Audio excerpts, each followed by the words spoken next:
आपले स्वागत आहे। आज मी तुम्हाला दाखवणार आहे पुरी मसाला। लागणारे साहित्य आहे खोबरं, सुकं खोबरे, ओले खोबरे, कांदा, लसूण, आलं, कोथिंबीर।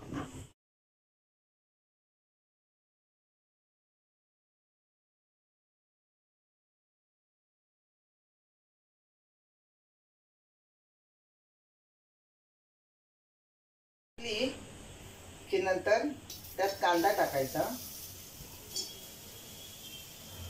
कांदा हा बघा उभा चिरला आहे। 2 कांदे घेतले आहेत मोठे।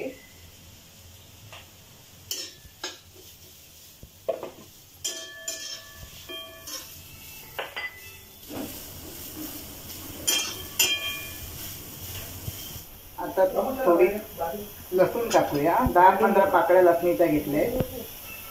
वजरीसाठी लसूण आणि आलं हे थोडं जास्त असलं तर त्याला चवही छान येते। आपल्याला गोल्डन ब्राऊन कलरवर कांदा, लसूण आणि आलं परतायचं आहे।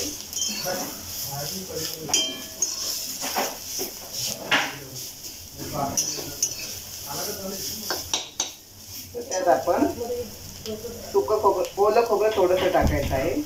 ओलं खोबऱ्याचं प्रमाण थोडं कमीच ठेवायचं, कारण ओलं खोबऱ्यामुळे गोडसरपणा जास्त येतो आणि आपल्याला वजरी झणझणीत तिखट बनवायची आहे। मग मी ओलं खोबरं फक्त थोडंसं असं टाकलंय।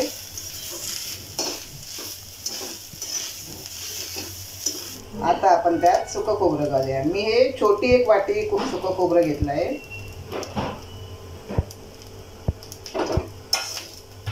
ते थोडं परतून घेऊया। खोबरं लवकर भाजून येतं।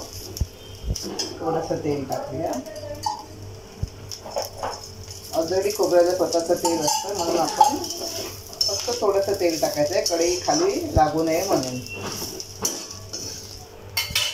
गॅस बंद करायचा आहे।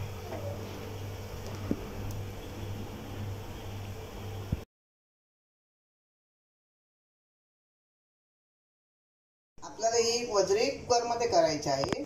फोडणीसाठी तेल घेतले, त्यात थोडा कढीपत्ता टाकूया। 2 तेजपत्ता, 1 दालचिनीचा तुकडा, थोडं परतूया।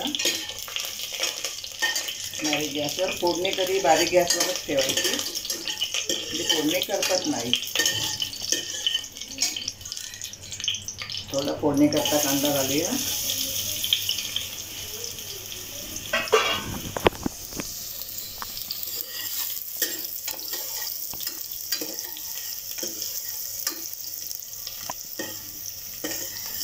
आम्ही मालवणी असल्यामुळे आम्ही मालवणी मसाल्याचाच वापर करतो।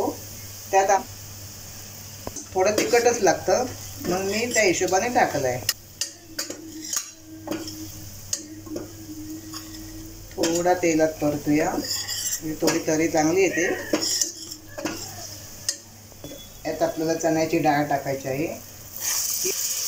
ही डाळ मी अर्धा तास पूर्वी भिजत टाकली होती।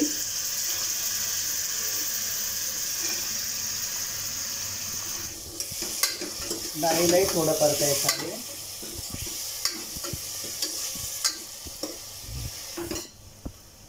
आता वजरी टाकायची आहे।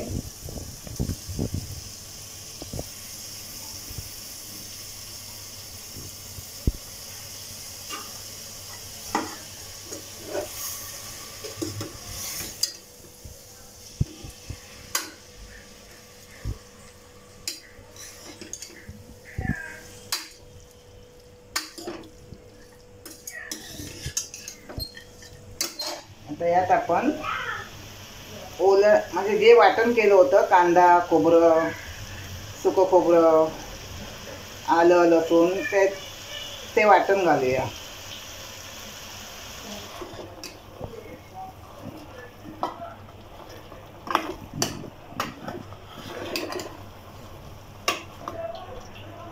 त्यात आपण आपल्याला हवं तेवढं पातळ, घट्ट,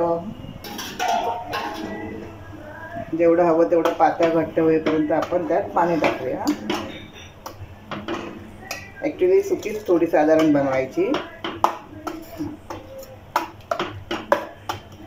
2 ग्लास पाणी टाकायचं, जास्त त्यात पाणी नाही टाकायचं. 1 वजरी घेतली तर त्यात 2 ग्लास पाणी टाकायचं.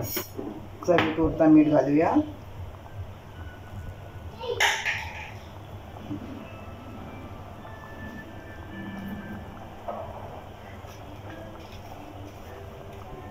व्यवस्थित मिक्स करून कुकरला आपण झाकण लावून